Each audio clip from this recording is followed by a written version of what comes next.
Rachel, did you hear the news? Lauren is engaged. Wow, that's great. How'd you find out?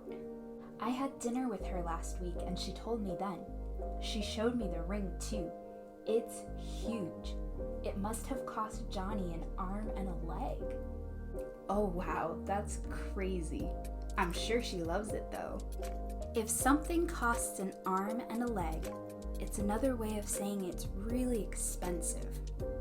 So Grace was explaining to Rachel that Lauren's engagement ring was really expensive based on how big it was. If you enjoyed this video, please click the like button. And if you would like to see future videos on English idioms, please hit the subscribe button so you don't miss my next video. Thanks for watching, and I'll see you next time.